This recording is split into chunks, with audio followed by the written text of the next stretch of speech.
First of all, I really love coming to Tamil Nadu. எல்லாவற்றிற்கும் முன்பாக நான் உள்ளபடியே தமிழ்நாட்டிற்கு ஒவ்வொரு முறை வருகின்ற போதும் நான் அதை அன்போடு நேசிக்கின்றேன். Please notice, I did not say I like coming to Tamil Nadu. I said I love coming to Tamil Nadu. நான் தமிழ்நாட்டை நேசிக்கிறேன், மனமார நேசிக்கிறேன்.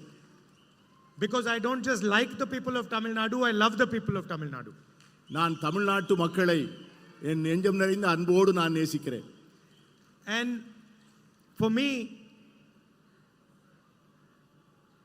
the people of Tamil Nadu, the culture, the history, the language is the biggest teacher. என்னை பொறுத்தவரை தமிழ்நாட்டு மக்கள், அவர்களுடைய பண்பாடு, அவருடைய கலாச்சாரம், அவருடைய மொழி என்னை மிகவும் மிகவும் ஈர்த்த ஒன்று. So whenever I want to understand India, I look at the great Tamil poets. Of course, I don't speak your language, but I read your history, your great kings, your great tradition, the relationships and influence you had in the rest of the world. And it acts for me like a mirror through which I can understand India. எப்பொழுதெல்லாம் இந்தியாவை புரிந்து கொள்ள ஆசைப்படுகிறேனோ அப்பொழுதெல்லாம் நான் தமிழ்நாட்டை பார்க்கிறேன். அதனுடைய கலாச்சாரம், அதனுடைய தொன்மையான பண்பாடு, அதனுடைய அற்புதமான கவிஞர்கள், அவர்களுடைய சிந்தனையின் தாக்கம், இவைகளெல்லாம் இந்த மொழியினை நான் படிக்கவில்லை என்றாலும் கூட அவருடைய சரித்திரத்தை நான் படித்த காரணத்தினால் இந்தியாவை பார்க்கின்ற வேளையிலெல்லாம் தமிழ்நாட்டை பார்த்து தமிழ்நாடு இந்தியாவை பிரதிபலிக்கின்ற ஒரு அற்புதமான கண்ணாடியாக அதனை நான் பார்க்கிறேன். You have given giants to the world like Periyar. நீங்கள் உலகத்திற்கு மிகப்பெரிய ஜாம்பவானை, பெரியாரை போன்ற பேர் ஆளுமைகளை இந்த மண்ணுக்கு தந்திருக்கிறீர்கள். Annadurai, Kamaraj, Kalaignnar,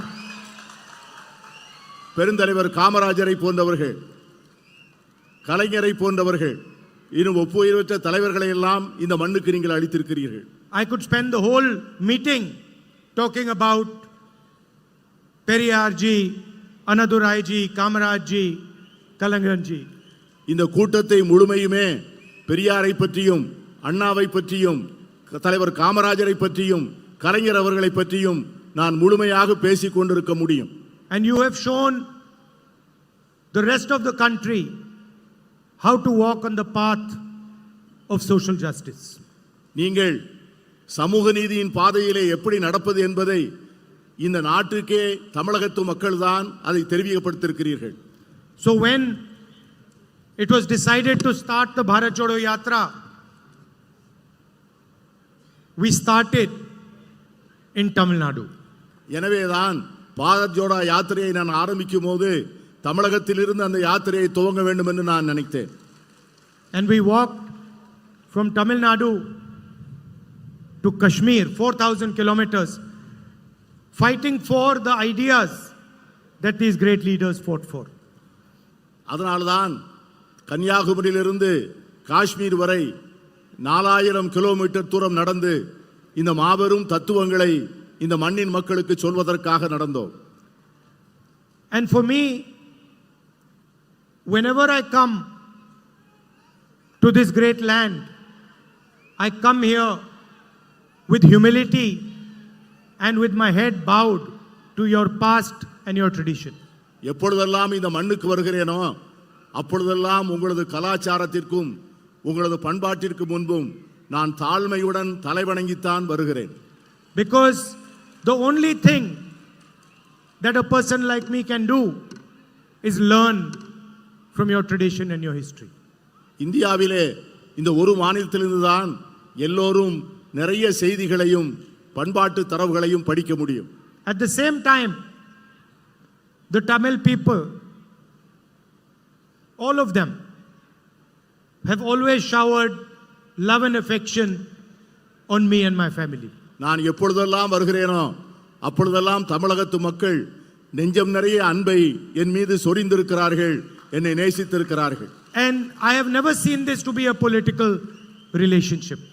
இதை போன்ற ஒரு அருமையான உறவை நான் எங்கேயும் பார்த்ததில்லை. For me, this is a family relationship, a loving relationship.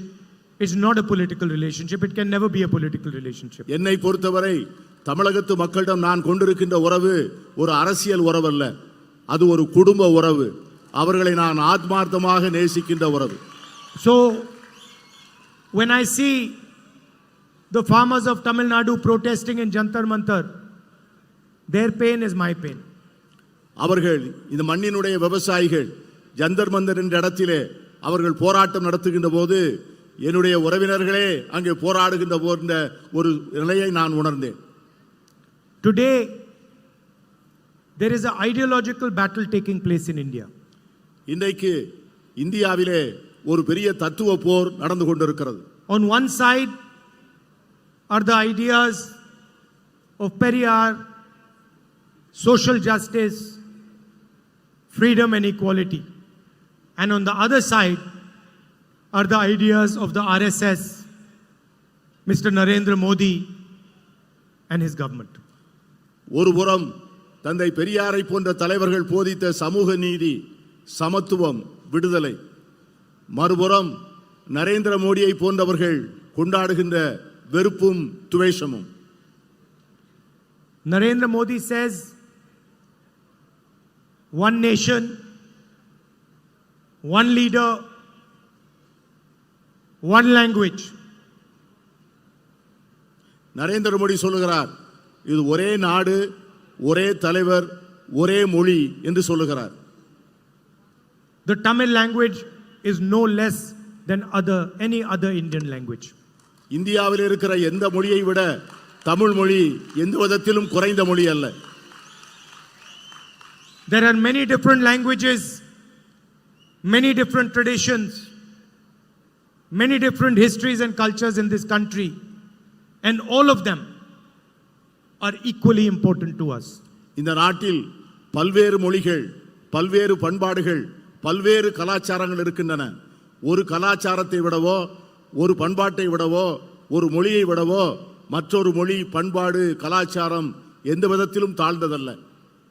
Tamil is not just a language. It is the way the Tamil people understand themselves. Tamil என்பது ஒரு மொழி அல்ல. தமிழ் என்பது ஒவ்வொருவரும் தங்களை எப்படி புரிந்து கொள்கிறார்கள் என்கிற வாழ்க்கை முறை. And an attack on the Tamil language is an attack on the Tamil people, nothing less. Tamil மொழியின் மீது தொடுக்கப்படும் எந்த தாக்குதலும் தமிழர்கள் மீது தொடுக்கப்பட்ட தாக்குதலாகவே நான் பார்க்கிறேன். And so I have come here to tell you that for us, your language, your tradition, your history, these are most important for us and our politics. என்னை பொறுத்தவரை உங்களுடைய மொழியும் உங்களுடைய கலாச்சாரமும் உங்களுடைய பண்பாடும் எல்லாவற்றையும் விட எனக்கு அவை மிக மிக முக்கியம். There can be no India without Tamil, without Bengali, without these large numbers of languages that our people speak. Tamil மொழி அல்லாமல், வங்க மொழி அல்லாமல், பேசப்படுகின்ற பல்வேறு மொழிகள் அல்லாமல் இந்தியா என்கிற ஒரு நாடே இருக்க முடியாது. And that is really what the fight is about. We say that all our people, all our traditions, all our languages are sacred. And they say that there should be one leader, one language, one tradition, one history.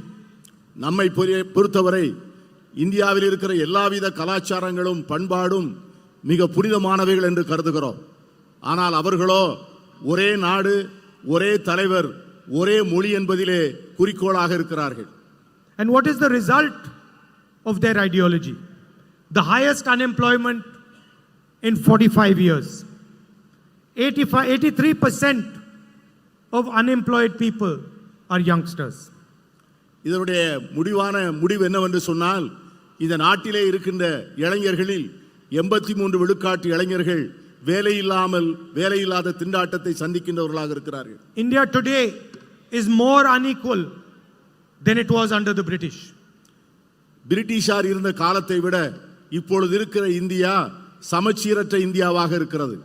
21 Indians have the same amount of money that 70 crore Indian people have. இந்த நாட்டிலே 25 படிய பணக்காரர்கள் 70 விழுக்காடு மக்கள் 70 விழுக்காடு செல்வத்தை தங்கள் கைவசம் வைத்திருக்கிறார்கள்.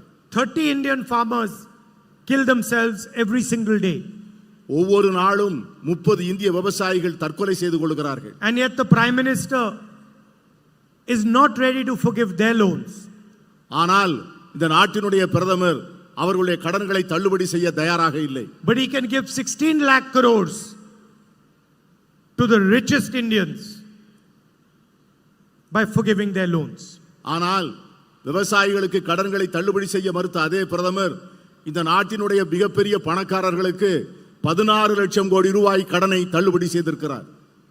2 or 3 large industrialists, none of them from Tamil Nadu, get all the contracts, all the benefits. Every single industry is being handed over to them. 2-3 விரல் விட்டு எண்ணக்கூடிய மிகப்பெரிய தொழிலதிபர்கள் அவர்கள் யாரும் தமிழ்நாட்டை சார்ந்தவர்கள் அல்ல. அவர்கள் இந்தியாவில் இருக்கக்கூடிய அத்தனை அரசு ஒப்பந்தங்களையும் அத்தனை அரசு வழங்குகின்ற மற்றவித வசதிகளையும் அவர்கள் மட்டுமே பெற்றுக்கொண்டு அனுபவித்து வருகிறார்கள். Just because Mr. Adani is close to the Prime Minister and helps the Prime Minister, the ports, the airports, electrical power, wind power, solar power, defense industry, all of it is handed to him. Adani அவர்கள் பிரதமருக்கு நெருக்கமானவராக இருப்பதால் பிரதமர் அவருக்கு உதவ வேண்டும் என்று நினைப்பதால் இந்த நாட்டில் இருக்கிற அனைத்து துறைமுகங்களும் அனைத்து விமான நிலையங்களும் அனைத்து மின்சாரம் தயாரிக்கின்ற சோலார் பவர் கோல் பவர் என்ற எல்லா விதமான மின்சார தயாரிக்கின்ற வசதிகளையும் ஒரே தொழில்நபரிடம் அது ஒப்படைக்கப்பட்டிருக்கிறது.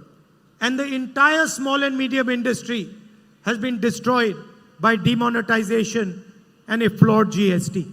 இந்த நாட்டிலே இருக்கிற சிறு குறு நடுத்தர தொழில் அனைத்தும் சரக்கு மற்றும் சேவை வரி விதிப்பினுடைய அநியாயத்தினாலும் பணமதிப்பிழப்பு நடவடிக்கையினாலும் மிகவும் சீரழிந்து போயிருக்கிறது.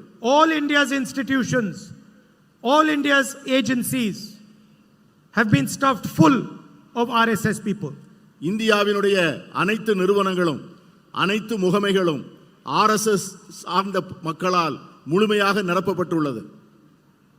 The Enforcement Directorate, the CBI, the Income Tax Department are used as political weapons. இந்த நாட்டிலே இருக்கிற வருவாய் புலனாய்வுத்துறை, CBI, வருமான வரித்துறை இவை எல்லாமே ஒன்றிய அரசினுடைய கையிலே எதிரிகளை அழிக்கின்ற ஆயுதங்களாக பயன்படுத்தப்படுகின்றன. Election commissioners are being chosen by the Prime Minister. இந்த நாட்டினுடைய தேர்தல் ஆணையர்களை இந்த நாட்டின் பிரதமர் தான் தேர்ந்தெடுக்கிறார். The Congress party's bank accounts are frozen. Congress கட்சியினுடைய வங்கி கணக்குகள் முடக்கப்பட்டிருக்கின்றன. 2 months before the election. தேர்தலுக்கு 2 மாதத்திற்கு முன்பு. Chief ministers are arrested. முதலமைச்சர்கள் கைது செய்து சிறையில் அடைக்கப்பட்டிருக்கிறார்கள். Opposition leaders are threatened. எதிர்க்கட்சி தலைவர்களும் அடைக்கப்பட்டிருக்கிறார்கள். And the entire idea is to make sure that 3 or 4 of India's richest people benefit from India. இது எதற்காக என்று சொன்னால் இந்த நாட்டினுடைய அனைத்து துறைகளும் அனைத்து இயற்கை வளங்களும் ஒரு 3-4 பெரும் முதலாளிகளுக்கு வசதியாக வாய்ப்பாக இருக்க வேண்டும் என்பதற்காகத்தான். And when Tamil Nadu asks for money for flood relief, you are refused. அதனால்தான் தமிழ்நாடு எப்பொழுதும் வெள்ள நிவாரண நிதிக்கு பணம் கேட்கிறதோ அந்த பணத்தை கொடுப்பதற்கு ஒன்றிய அரசு மறுக்கிறது. And the center labels your request as pichai. அதனால் நீங்கள் கொடுத்த வேண்டுகோள்கள் நிராகரிக்கப்பட்டன. When Tamil fishermen ask for assistance, the center gives them nothing. தமிழகத்தை சார்ந்த மீனவர்கள் உதவி கேட்டபோது இந்த ஒன்றிய அரசு எதுவும் செய்யவில்லை. Tamil farmers are forced to go to Jantar Mantar. They get nothing. தமிழக விவசாயிகள் ஜந்தர் மந்தர் முன்பு போராடிய போது அவர்களுக்கு எதுவும் கிடைக்கவில்லை. The only thing Mr. Narendra Modi cares about is having a monopoly on the finances and the communication system of this country. என்ன காரணம் என்று சொன்னால் மோடி அவர்கள் இந்த நாட்டினுடைய பொருளாதார வசதியின் மீதும் இந்த நாட்டினுடைய ஊடகங்களின் மீதும் முழுமையான தன்னுடைய ஆக்கிரமிப்பை வைத்திருக்கிறார். His members of parliament openly state that they're going to change the constitution if they come to power. அவர்கள் கட்சியை சார்ந்த ஒரு நாடாளுமன்ற உறுப்பினர் தாங்கள் ஆட்சிக்கு வந்தால் இந்த நாட்டின் அரசியல் சாசன சட்டத்தை உடனடியாக மாற்றுவோம் என்று சொல்லுகிறார். And in the rest of the world, where earlier India used to be called a beacon of democracy, the rest of the world today says India's democracy is no longer a democracy. உலகமெல்லாம் ஒரு நாள் இந்தியாவை ஜனநாயகத்தின் தாய் என்று போற்றிய அந்த நாட்கள் போய் இந்தியாவை ஜனநாயகம் அழிந்து போகின்ற ஒரு நாடாக இன்று பார்க்கக்கூடிய சூழ்நிலை உருவாகி இருக்கிறது.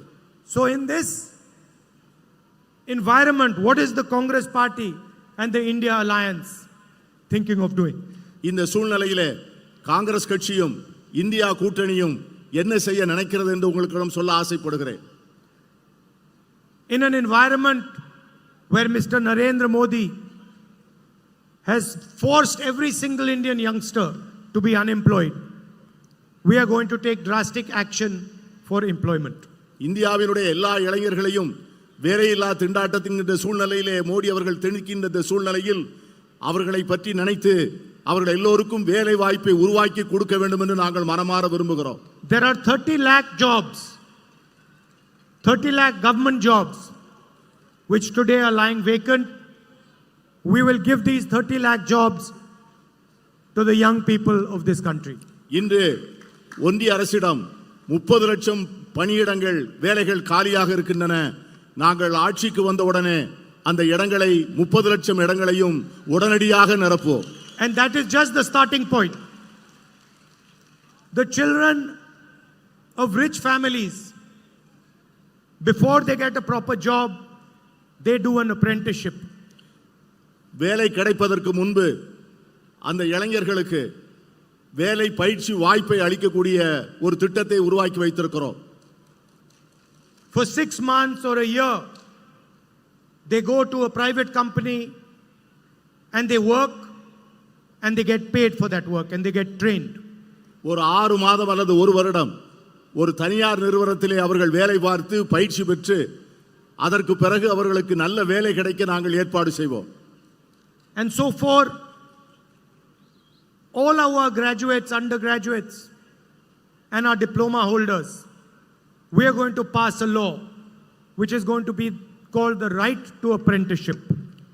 இதை போன்று டிப்ளமோ படித்துவிட்டு வேலை இல்லாமல் இருப்பவர்கள், என்ஜினியரிங் கல்வி படித்துவிட்டு வேலை இல்லாமல் இருப்பவர்கள், பட்டம் படித்துவிட்டு வேலை இல்லாமல் இருக்கிறவர்கள், இவர்கள் எல்லோருக்கும் வேலை கொடுப்பதற்காக தனியாக ஒரு சட்டம் இயற்றி வேலை வாய்ப்பு பயிற்சி சட்டம் என்றே அதற்கு பெயர் விட்டு அந்த சட்டத்தை நாங்கள் நிறைவேற்ற இருக்கிறோம். Every single Indian youth will have the right to get an apprenticeship with a private company, public sector company, or with the government. They will be allowed to work for 1 year. They will be trained, and for their 1 year, they will get 1 lakh rupees in the bank account. தகுதி பெற்ற ஒவ்வொரு இளைஞனும் இளம்பெண்ணும் இந்தியாவில் இருக்கின்ற தனியார் நிறுவனங்கள் அல்லது பொதுத்துறை நிறுவனங்கள் அல்லது அரசு நிறுவனங்களில் பணியாற்றக்கூடிய வாய்ப்பை உருவாக்கி கொடுத்து ஓராண்டுகள் அவர்களுக்கு பயிற்சி அளித்து அந்த ஓராண்டு பயிற்சி பெறுகின்ற காலத்திலே அவர்களுக்கு அரசு 1 லட்சம் ரூபாய் வழங்கும். And if they do well, then that job can become a permanent job. அவர்கள் அதிலே சிறப்பாக தேர்ச்சி பெறுவார்கள் என்று சொன்னால் அந்த வேலையிலேயே அவர்கள் பணி அமர்த்தப்படுவார்கள். This will allow millions of youngsters to have a work experience, will give them pay for 1 year, and will also allow them to be trained in their interest area. இதன் மூலம் லட்சக்கணக்கான இளைஞர்களுக்கு வேலைக்கான பயிற்சி பெறக்கூடிய வாய்ப்பு கிடைக்கும், வேலை பெறுவதற்கான வாய்ப்பு கிடைக்கும். அதன் மூலமாக அவர்கள் வாழ்க்கையிலே சம்பாதிப்பதற்கான வாய்ப்பும் ஏற்படுத்தி தரப்படும். I know that the people of Tamil Nadu have a big issue with NEET. தமிழ்நாட்டு மக்களுக்கு நீட் தேர்வு என்பது ஒரு மிகப்பெரிய பிரச்சனை. We are going to leave the decision to the state on whether you want to do NEET or you do not want to do NEET. India கூட்டணியை பொறுத்தவரை NEET தேர்வை அந்த மாநில அரசுகளுடைய முடிவுகளுக்கே விடுவதாக இருக்கிறோம். மாநில அரசுகள் விரும்புவதாக இருந்தால் வைத்துக் கொள்ளலாம், வேண்டாம் என்றால் விட்டுவிடலாம். What the Tamil people want their education system to look like, how they want to take their exams, this is the business of the people of Tamil Nadu. தமிழக மக்கள் தங்களுடைய கல்வி தரம் எப்படி இருக்க வேண்டும், தங்களுடைய கல்வி முறை எப்படி இருக்க வேண்டும் என்பதை அவர்கள் முடிவு செய்வார்கள். அதுதான் அவர்களுக்கு சரியான தீர்வாக இருக்கும். NEET is an anti-poor exam, and we are more than happy to allow you to take the decision on whether you want to take this exam or not. NEET தேர்வு என்பது ஏழை மக்களுக்கு எதிரானது. ஆகவே அதன் முடிவை நீங்களே எடுத்துக்கொள்வதிலே நாங்கள் மிக மகிழ்ச்சியோடு அதை ஏற்றுக்கொள்வோம். I remember when the Tamil farmers were protesting in Jantar Mantar in Delhi, and you've all seen millions of farmers protesting in the rest of the country.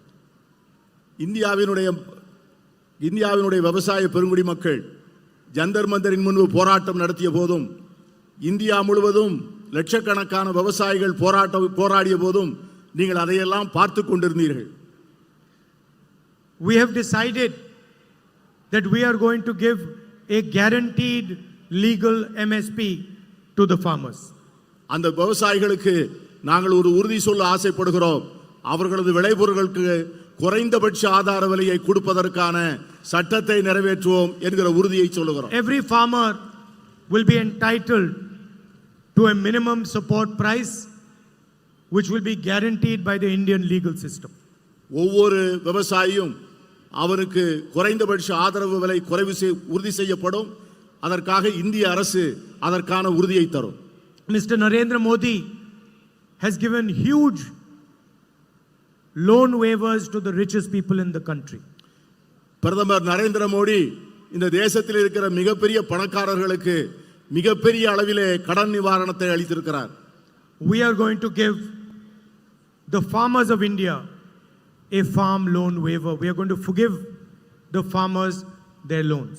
ஆனால் எங்களை பொறுத்தவரை இந்தியாவினுடைய ஏழை விவசாயிகளுக்கு கடன்களை தள்ளுபடி செய்ய போகிறோம், கடன்களை தள்ளுபடி செய்ய விரும்புகிறோம். The women of this country, the women of Tamil Nadu, protect and look after our future generation. இந்த தமிழகத்தினுடைய பெண்களும் சரி, இந்தியாவினுடைய பெண்களும் சரி, நம்முடைய தேசத்தினுடைய எதிர்காலத்தை அவர்கள்தான் பார்த்துக் கொள்கிறார்கள். And often our women are not compensated in the same way as the men are. இவ்வளவு அருமையான பணிகளை செய்கின்ற அவர்களுக்கு நாம் சரியான முறையிலே நியாயம் வழங்கி இருக்கிறோமா என்றால் இல்லை. ஆண்களுக்கு வழங்கப்பட்டிருக்கின்ற உரிமை பெண்களுக்கு வழங்கப்படவில்லை. So we are coming out with a new scheme for India's poorest women. ஆகவே அதற்காக இந்தியாவில் இருக்கின்ற ஏழை பெண்களுக்காக ஒரு அருமையான திட்டத்தை அறிமுகம் செய்ய இருக்கிறோம். And this is for all families who are today living in poverty. இந்தியாவிலே வறுமையின் பிடியில் இருக்கின்ற அத்தனை குடும்பங்களுக்கும் இந்த திட்டம் பொருந்தும். In each one of these poor families, one woman will be chosen, and the next government of India, the India Alliance government, is going to give that woman 1 lakh rupees every year in her bank account. ஒவ்வொரு குடும்பத்திலும் ஒரு பெண் தேர்ந்தெடுக்கப்பட்டு அந்த பெண்ணுக்கு வரக்கூடிய அரசு, India கூட்டணி அரசு அவர்களுக்கு ஒவ்வொரு ஆண்டும் 1 லட்சம் ரூபாய் வழங்கும் என்பதை நான் மகிழ்ச்சியோடு தெரிவித்துக் கொள்கிறேன். Please understand that every single poor family in this country, every single poor family in this country is going to be given 8,500 rupees a month, 1 lakh rupees a year by the next government. இதிலிருந்து நீங்கள் தெரிந்து கொள்ள வேண்டும், இந்தியாவில் இருக்கின்ற ஒவ்வொரு ஏழை குடும்பமும் ஒவ்வொரு மாசமும் 8,000 ரூபாய் பெறும் ஒரு வருடத்திற்கு 1 லட்சம் ரூபாய் பெறும். We are going to wipe out poverty from India forever. இந்தியாவிலிருந்து வறுமையை நிரந்தரமாக அழிப்பதென முடிவு செய்திருக்கிறோம். We have also committed that we are going to give women 50% reservation in government jobs, and we are going to implement the reservation in the Lok Sabha and the Rajya Sabha immediately and not after 10 years like Mr. Narendra Modi has promised. அரசு வேலைகளில் 50 விழுக்காட்டை பெண்களுக்காக ஒதுக்கீடு செய்வோம்.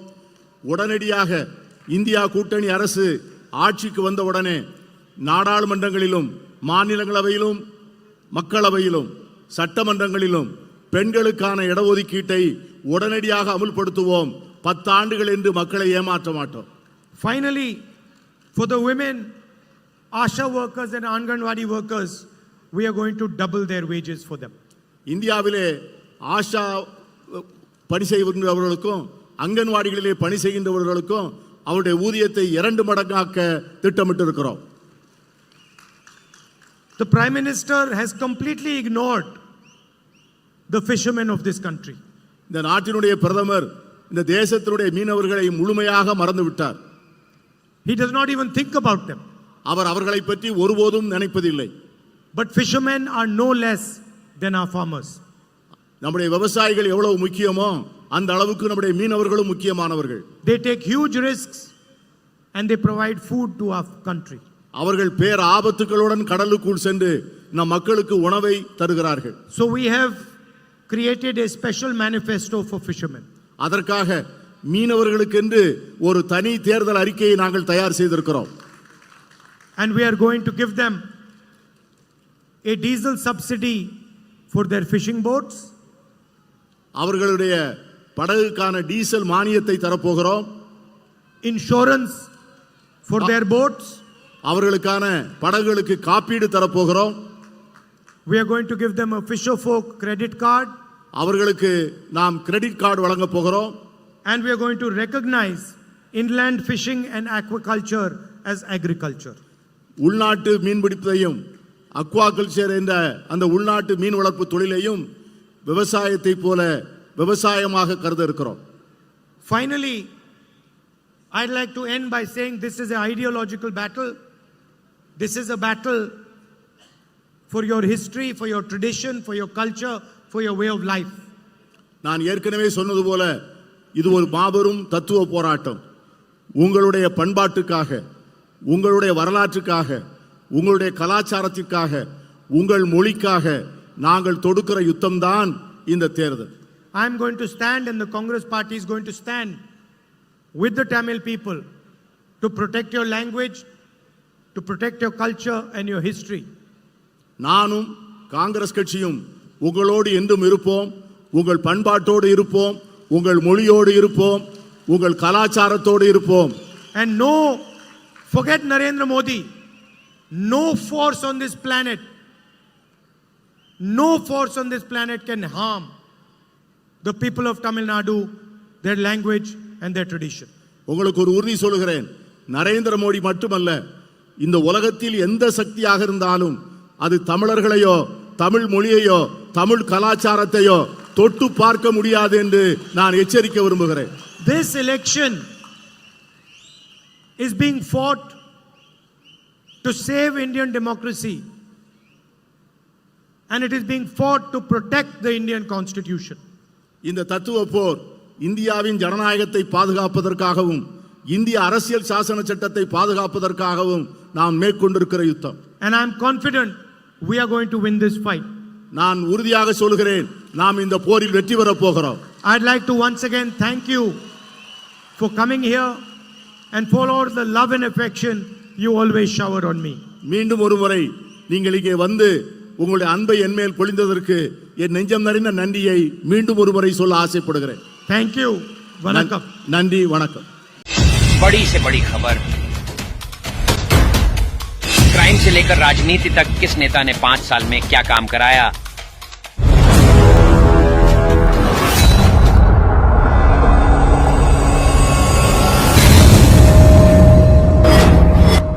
मिलेगी सबसे पहले हर खबर changing future news पर, जो बदलेगा आपका